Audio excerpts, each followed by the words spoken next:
Yo, alrighty.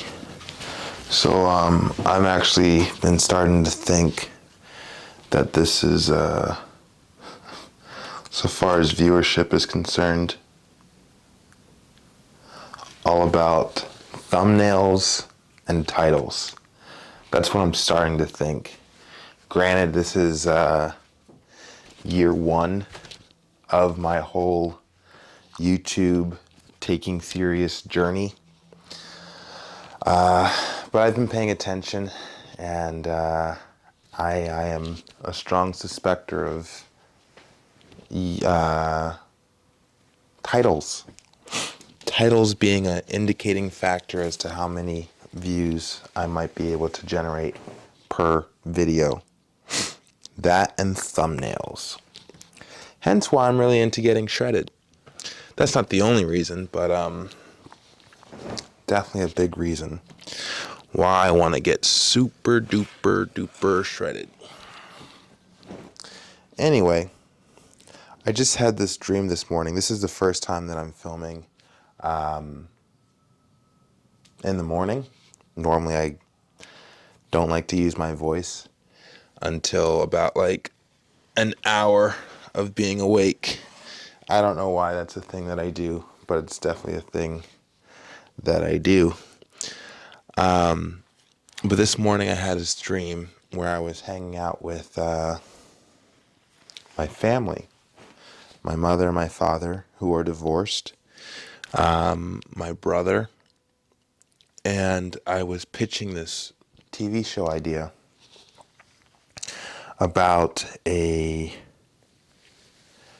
world where people are fighting to, I guess, socioeconomic mobility was no longer a thing, or at least it was getting harder and harder to social climb.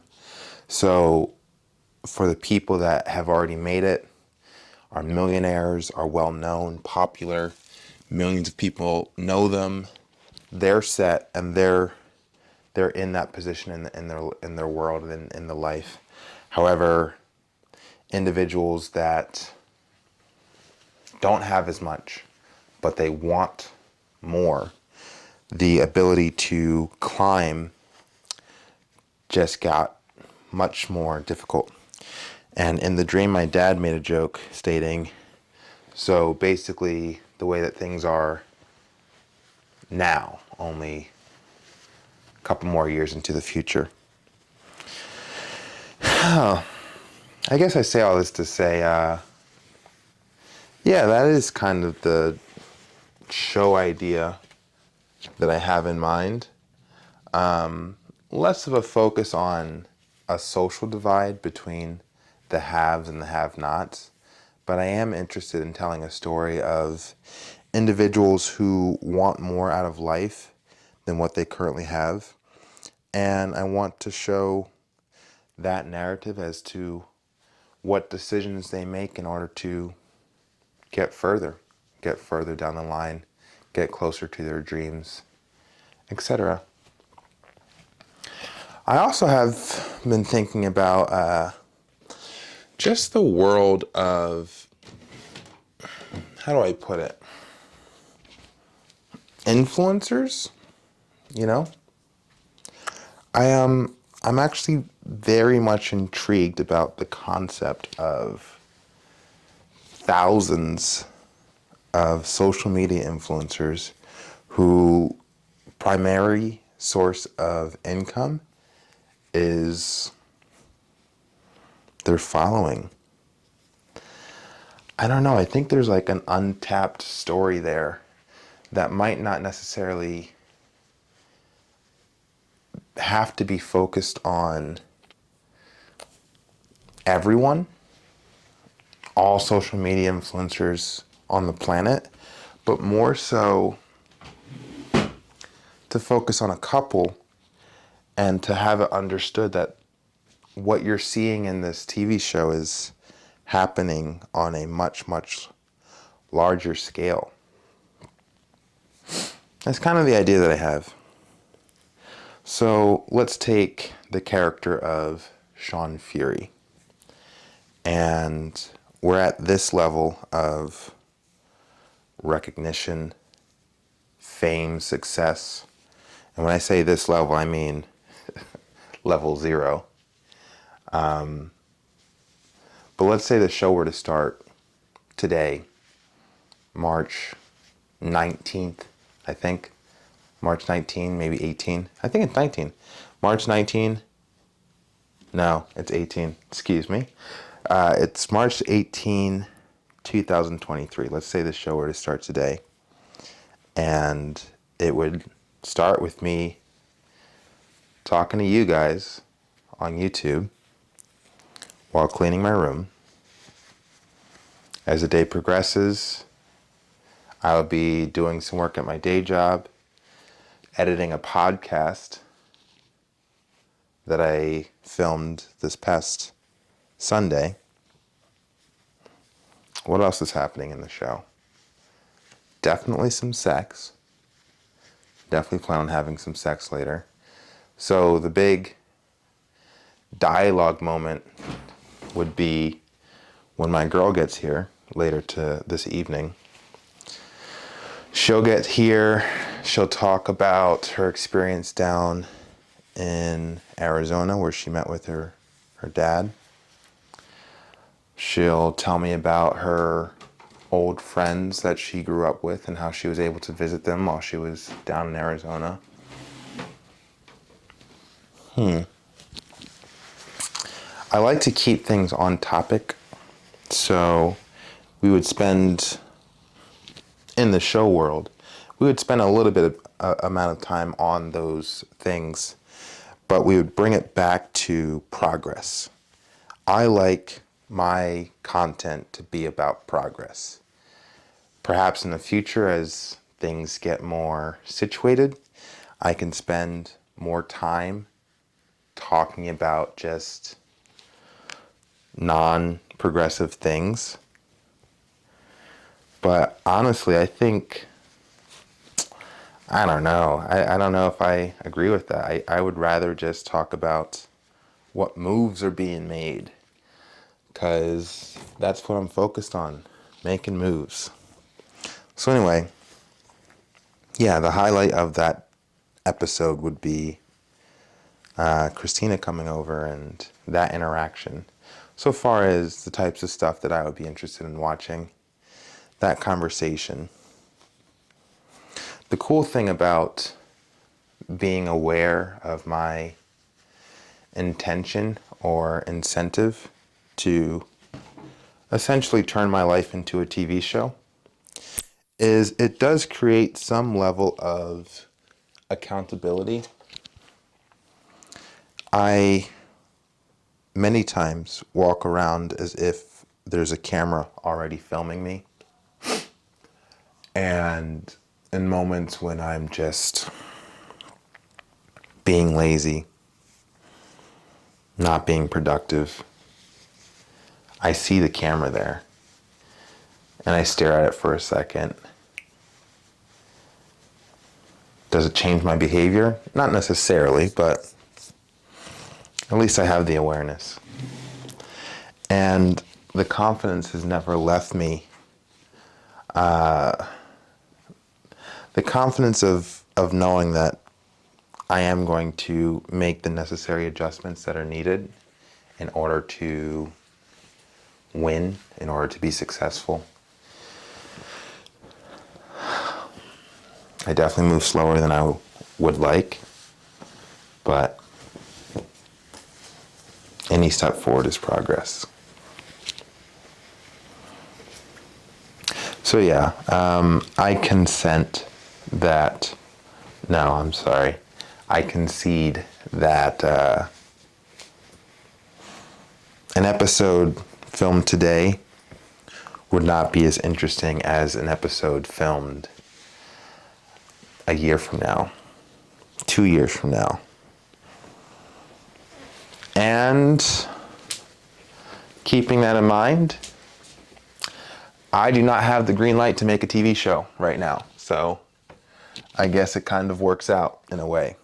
Because if I were to have a TV show right now, it wouldn't be as interesting as if I was filming many years down the line. So everything works out.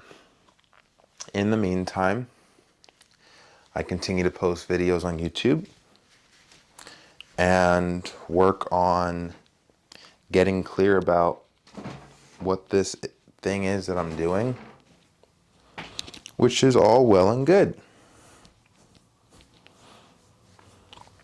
I was watching this YouTube clip of Don Draper where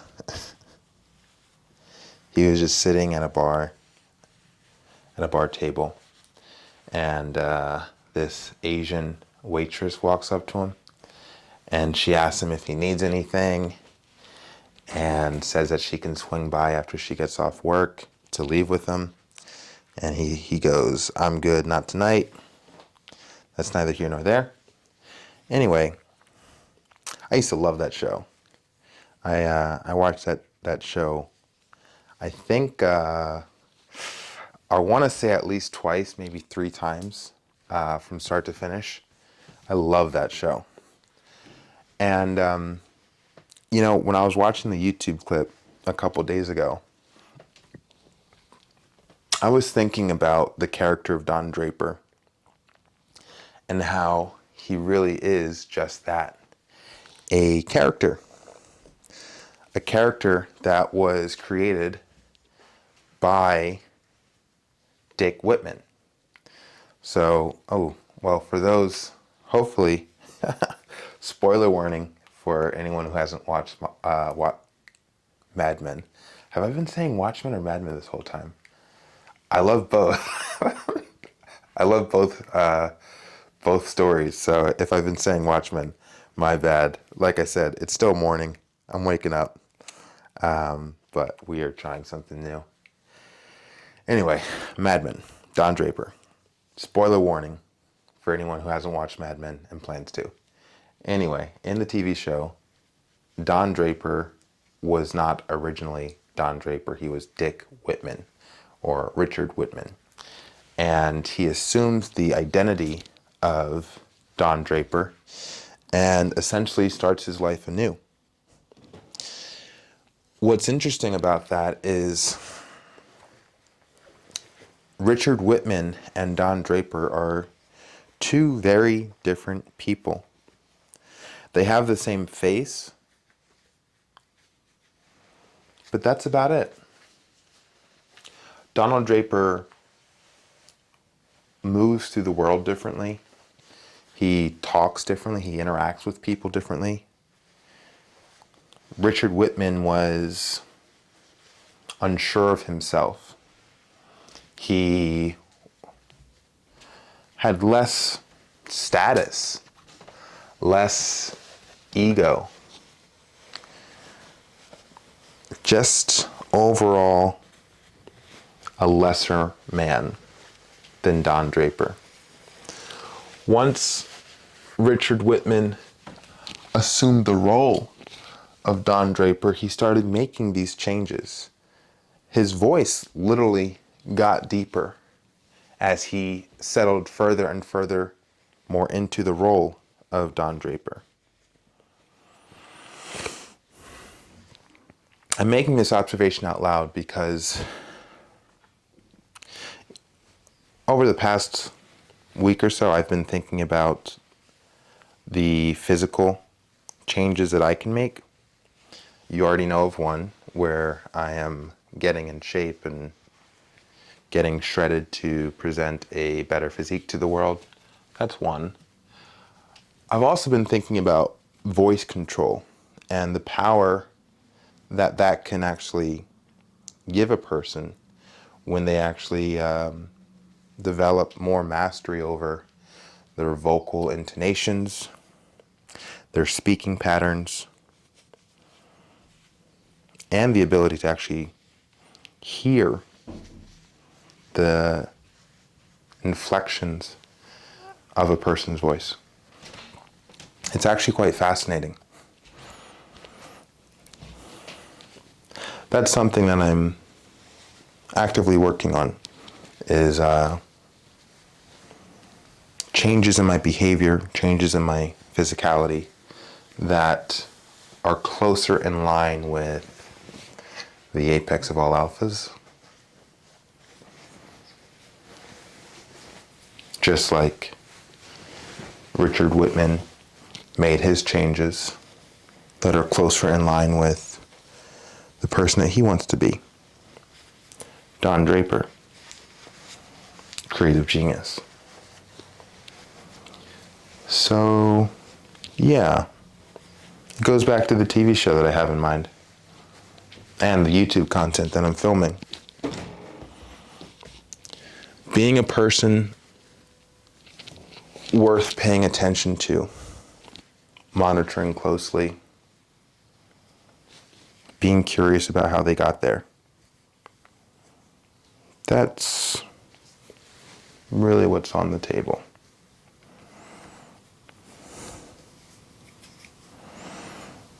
I think everything's there.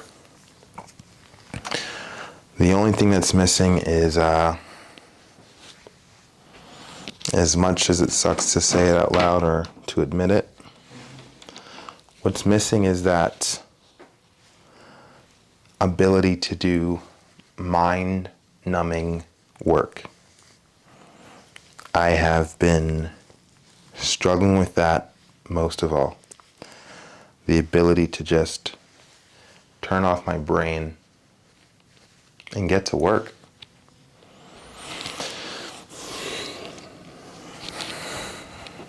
I don't know. I don't know what the issue is. It's good to have problems like this, problems that start and end in the mind, because then you know that it's no one else's responsibility to address other than yours.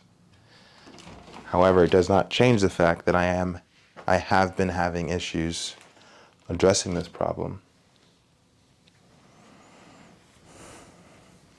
Typically, it's related to my job, my day job, and my lack of care and stimulation from my day job. But then at the same time, delaying that work productivity does not transfer over to me being productive in my creative pursuits. And that's the problem.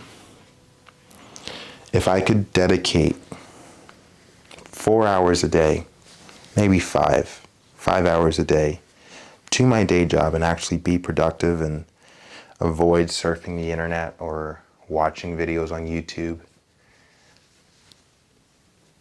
and Yahoo articles about people that I don't even know. Basically anything else but my job. If I could do that, if I could make that adjustment,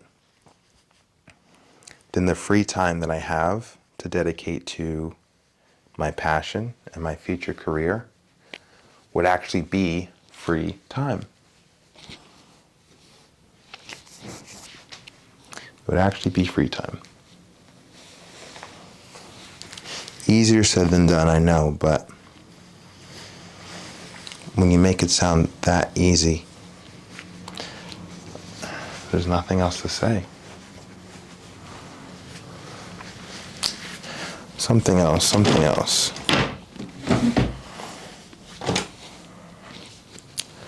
Something else right on the tip of my tongue.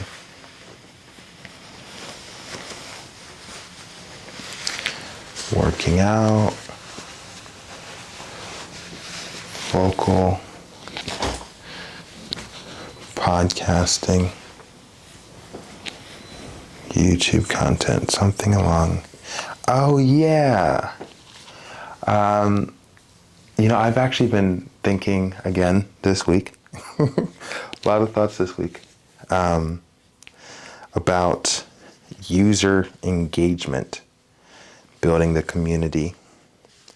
And I've really been thinking about those twins that are on YouTube that are gaining a following, Mario and Martin Rios, who I mentioned in a previous video, how they started boosting their content with Leon Edwards references. He's the UFC champ in the welterweight division, I believe. And how that really popularized them. So then in like random Fortnite videos or Joe Rogan podcast clips, you'll see a comment in that video saying, and this is why Leon Edwards has the most aesthetic physique, or words related to that. And the thing that I've been thinking about is how best to start fostering my own community and growing that base. So the little changes that I'm making is I am now committed to commenting on YouTube videos more. Not for the purpose of promoting my brand. Like I don't leave a comment on Greg Doucette's video stating, hey, if you like Greg's video, then you will love mine. Check it out. But instead, my girlfriend actually made a really good point many weeks ago about the people that we're on this planet with. That's who we're with. That's who we're stuck with. Yeah, we live, let's say I live to 95 years old. Arbitrary number, but let's say that's how long I live. Then in the span of my life, there will be more people, there will be less people. People will die before me, people will be born after me. But the people that I have, the people that I'm able to be in contact with right now are essentially already here. Which means that if I'm interested in fitness, health and wellness, and philosophy, then the people that are also interested in those things are already here with me. They're already on YouTube. They're already on other social media platforms looking at the same content that I'm looking at. So if I want to attract those people in order to foster my community, then I can seek them out. And I can go to the videos that I'm clicking on because they're clicking on those same videos. And I can start commenting and talking to them and having a back and forth. Knowing that the interests that we develop over time, for the most part, they're not going anywhere. And that's how I sort of see myself branding myself as not necessarily an authority on the topics that I choose to talk about, but more so, again, it goes back to community. I think about the fitness influencer Tristan Lee, who is super shredded. Or is it William Lee? They're both shredded, actually. William Lee is the person I'm thinking of right now. Just a coincidence that they had the same last name. But anyway, William Lee, super shredded guy. And most of his fitness tips are related to beginner weightlifters, people who are just starting out. So he's literally teaching you how to do a bicep curl. And the thing is that he's tailoring his content to that level of knowledge, which is cool. And he was able to generate a very mass following. When I think about the type of community that I want, beginners are cool. I'm definitely into that. But honestly, I'm really interested in creating more of a brotherhood and a sisterhood. I feel like that will come later, but I'm really interested in building a brotherhood. So yeah, I'm all into helping people reach their goals, and if I have a vast array of knowledge that exceeds the person that I'm talking to, then I'm happy to share it. But more so, I would like to kind of create a place, a space, an environment, a community of individuals who already kind of have the same knowledge, because it's all out there on the internet. If you're interested in a thing, you can just go down the rabbit hole of that thing and become extremely engaged and learn everything. But having a place where you know that you can find me, and instead of learning from me, just knowing that there's another person out there who's pursuing the same stuff, has the same interests, maybe just creating an opportunity to chill. Just chill. It's like the topic of, or the concept of camaraderie, which is funny because when I was growing up, my friends would throw around the word of camaraderie quite often.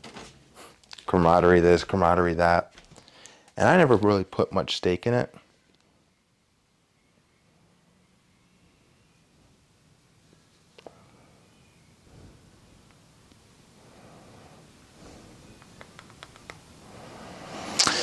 Excuse me. I never put much stake in the concept of camaraderie because I have trust issues. Give me 1 second. I have my friend calling me.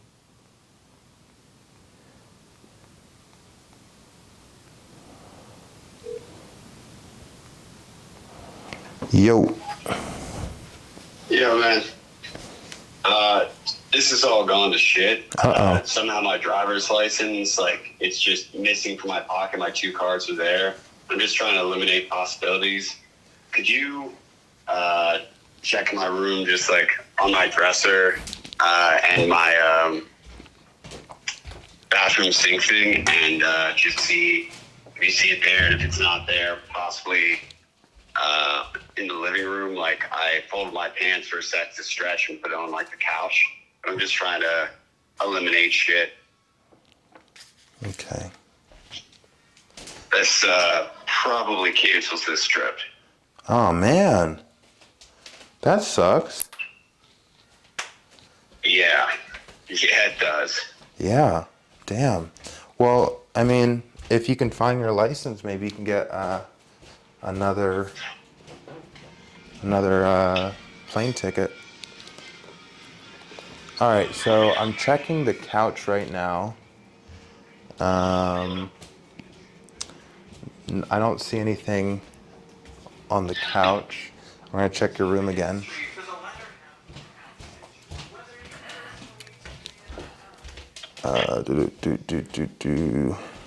All right, so you said dresser. Nothing on the dresser. Bathroom sink. There's an Aetna card, but no license.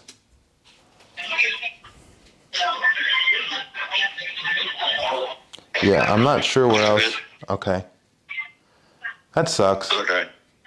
Yeah, I'm going to keep looking and see what I can do. All right. All right, man. Thank you. All right, of course. Bye. Bye.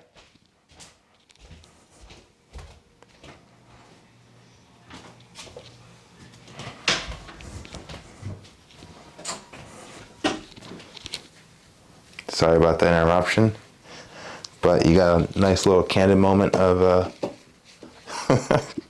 I don't know. You know me, I don't really edit things, so, yeah, it is what it is. What the hell was I saying? Communities.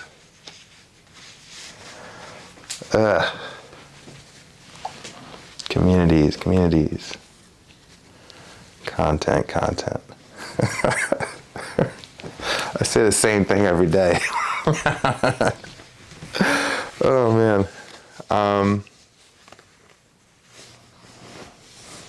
Let's talk about the diet.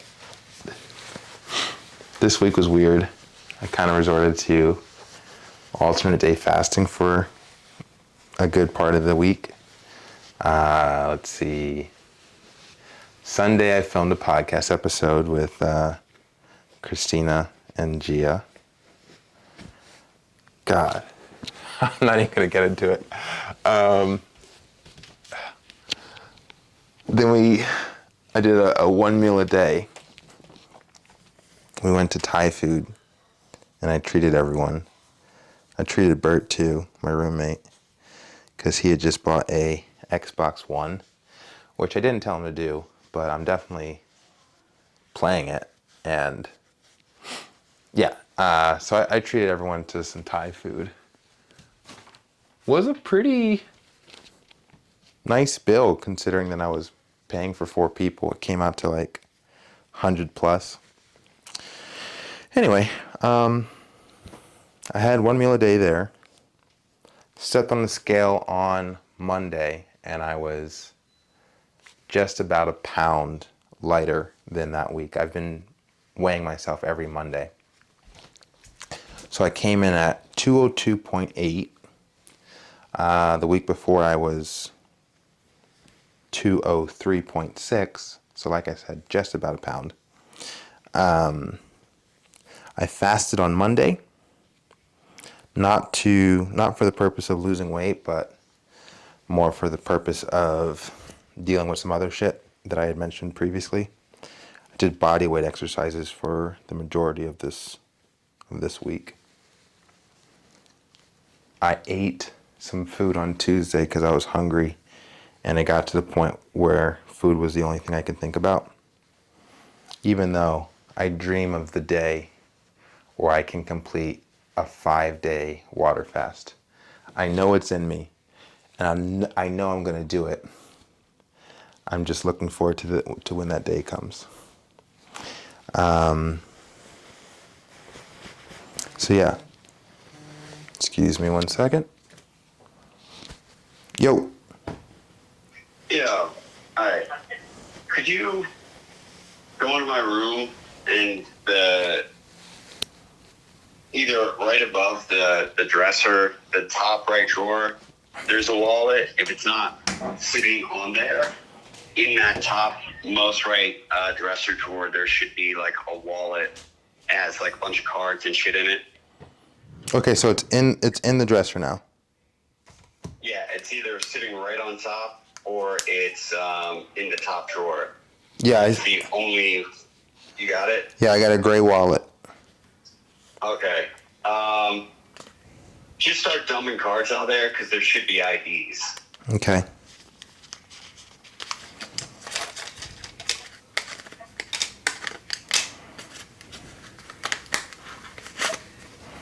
There's a Rancocas Valley. There's a bunch of New Jersey's license. Like 4. Okay. Do you see like one that's the most recent one? Let's see. All of these have hole punched. Yeah, all of these are punched. That's fine. Okay. The most recent one is from. Yeah. The one with the latest expiration. Yeah. I have it. Could you take like an up close picture of the front and back of that? Okay.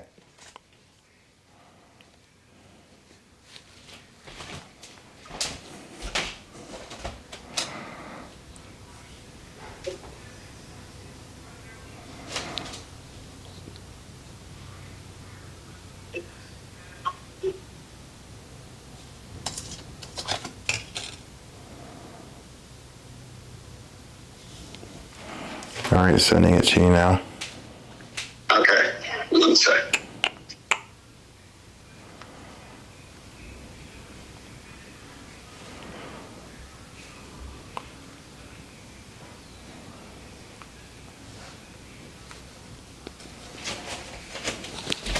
Okay.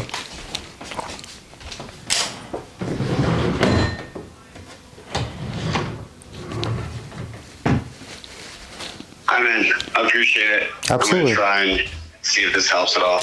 All right. Baby. All right. Bye.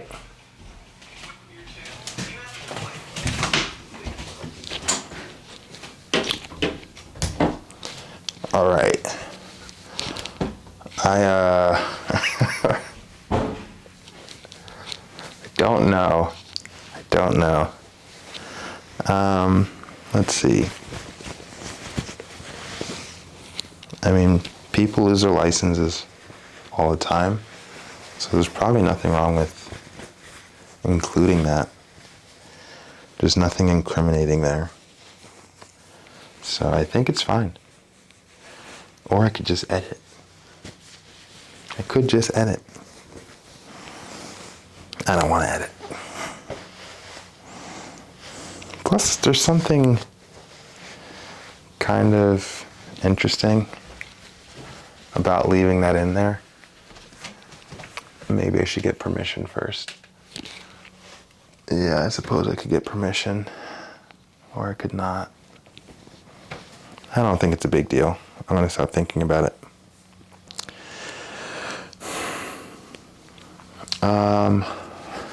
Working out. Tuesday, Wednesday, I fasted again. Tuesday, I ended up eating 3,100 calories because I was really hungry after fasting on Monday. And technically that's the surplus. But the cool thing about fasting is that if you fast for a day, then you're in a deficit the next day up to a certain point. I think one thing to always keep in mind is when talking about calories in, calories out, it's calories in, calories out for ever, not just a day. So if you eat 3,000 calories on one day and you eat 1,000 calories the next day, guess what? Technically, depending on your basal metabolic rate, technically you have the potential of being on a deficit. Not sure what the specific individual, what their calorie maintenance level would be, but let's just say person A burns 2,500 calories a day. So they put themselves on a 500 calorie deficit and only eat 2,000 calories. Well, guess what? Like I said, if you were to eat 3,000 on one day and 1,000 the next day, you have still generated a deficit of 500 calories for those 2 days each day, if that makes sense. Long story short, you can overeat and still be on a deficit for the week, for the month, for the year. It's all about the majority of the time. What are you doing? It's not about the day. It's not about how many calories you eat that day. It's about how many calories you eat that week, that month, that year. And that's how a person gets in shape. You feel me? So, yeah, I fasted on Monday, ate 3,100 calories on Tuesday, fasted again on Wednesday because the medical issue thing that I was having wasn't fully resolved, so I continued to fast. And then ate again on Thursday. This time, I had about 2,500 calories. There's a cat in my backyard standing very still. Anyway, I had 2,500 calories yesterday. I wanted to have more. I wanted to go on a binge, but I didn't want to have to fast again today. So I cut myself off at 2,500, and I am planning on going back to my regular eating habits today with a 2,000 calorie intake. I really, I really struggled towards the end of the day because I wanted pizza and I wanted to indulge because I can't speak for other people that use fasting as a method to lose weight or whatever reason a person might fast. But I always find that coming off a fast is difficult for me because I operate in black and white. So, if I'm fasting, it's like, okay, no food whatsoever. No, nothing in my mouth, nothing in my body. And then I fast for 36 hours and I'm militant about it. The minute that I put food into my body, I'm no longer fasting. I'm in a fed state, or I'm feeding. I'm in a feeding mode. And all of a sudden, like, the way that my mind was thinking about food is entirely different. Whereas before it was like, oh, no food, no food in the body, just water and coffee. Now it's like all food in the body. How much food can I fit in my body? And it's difficult for me to regulate that because I'm literally fighting against a compulsion that I have to control and breathe through in order to not overeat. So that's one of the pitfalls of fasting for me, at least. I was able to survive it. What's interesting is at least these past two times where I broke my fast on Tuesday and Thursday, I wasn't even hungry by the time I finished my last meal. For instance, yesterday I had very healthy food, chicken, rice, veggies, oatmeal, bananas, two apples that were really tasty. So yeah, I had very healthy food, and then after I finished a workout, I had another chicken, veggie, and rice bowl, and that's what brought me up to about 2,500 calories. And as I'm like driving away, it was Wawa Grill, and I still wanted more food mentally, but my body didn't really. My body was not screaming like, "Oh, feed me, feed me." No, it was just my mind. My mind was like, "Dude, you're eating right now. You're in a fed state. Let's keep it going. Let's keep the party going." And I literally had to stop myself and be like, "Yo, you're not even hungry. You just want to keep eating."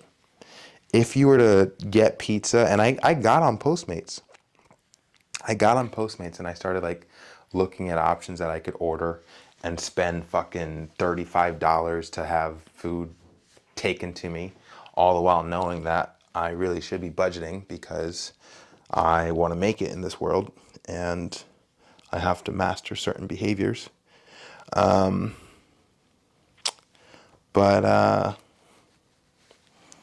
yeah, yeah, I was on Postmates looking at shit, thinking about what I could eat.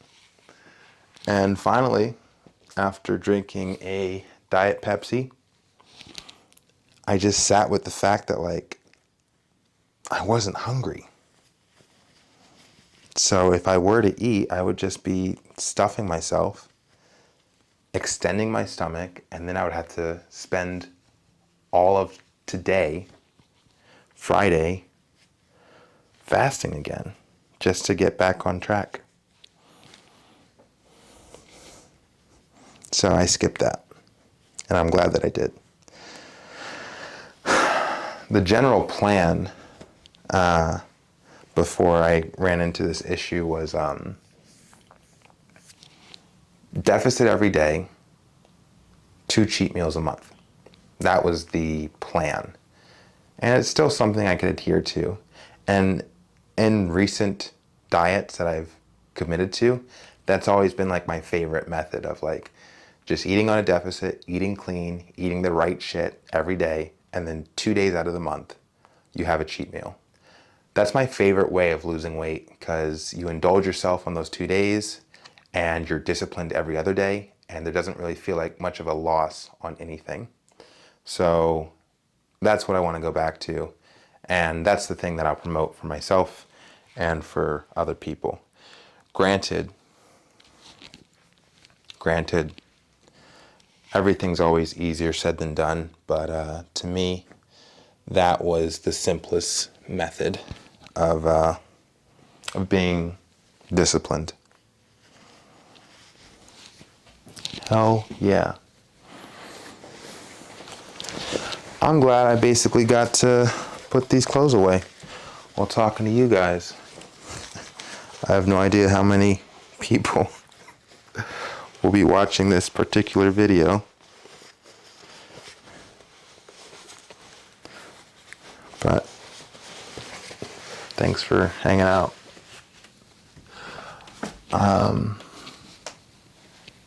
I think my next thing is going to be, I am going to get in the habit of making my bed. Just because I gotta become higher functioning. And high functioning individuals make their beds. That's what I'm gonna tell myself. Yeah, we'll work up to it. Okay. Well, I'm gonna start the rest of my day because it's almost 10 o'clock now, and I'm gonna get some work done.